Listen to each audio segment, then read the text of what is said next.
US Physics Olympiad, year 2012, USAPHO, Semifinal exam. Problem B1.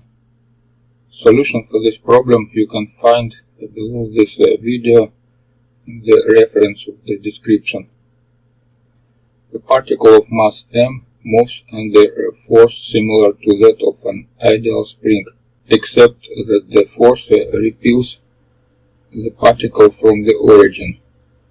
F equal positive m alpha square x. In a simple harmonic motion, the position of the particle as a function of time can be written in form of a cosine omega t plus b sine omega t. Likewise, in the present case we have x as a function of t for some appropriate functions f1 and f2. Question A. f1 and f2 can be chosen to have the form exponent power rt. What are the two appropriate values for r? Question B. Suppose that the particle begins at position x at point 0 equal x0 and with the velocity v at point 0 equal 0. What is x as a function of t? Question C.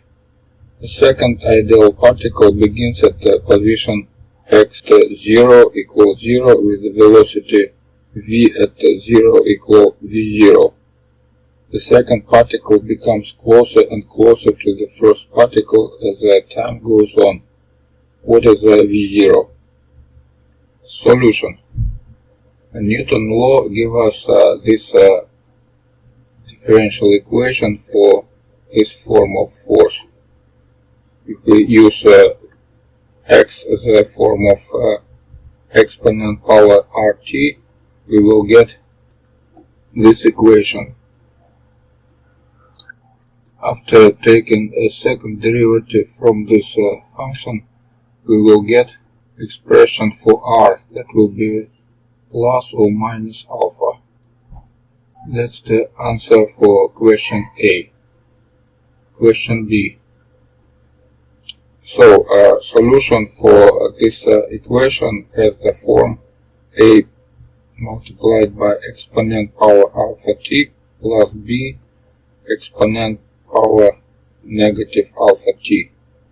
Now we can use data for initial value of x and v. For x in point 0 we have x0 equal a plus b, and for speed v in point 0 we take first derivative from this expression, and for point 0 we have alpha a minus alpha b equals 0. Finally we have a equal b equal x0 over 2, and the function will look like this. X as a function of t equal x0 over 2 multiplied by exponent power alpha t plus exponent power negative alpha t. So that's the answer for question B. Question C.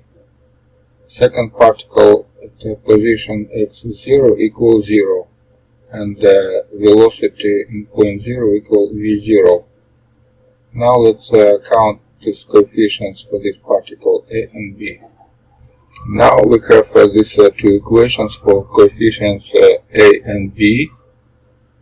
It means that B equal negative A, and we put it here and find that A equal v0 over 2 alpha and B equal negative v0 over 2 alpha. And the function look like this. So for second particle we have this behavior. And now on time going to infinity, negative exponent going to 0, and because these two particles going closer to each other, we have x0 over 2 equal v0 over 2 alpha. It means that v0 equal alpha x0. That's the answer for question C.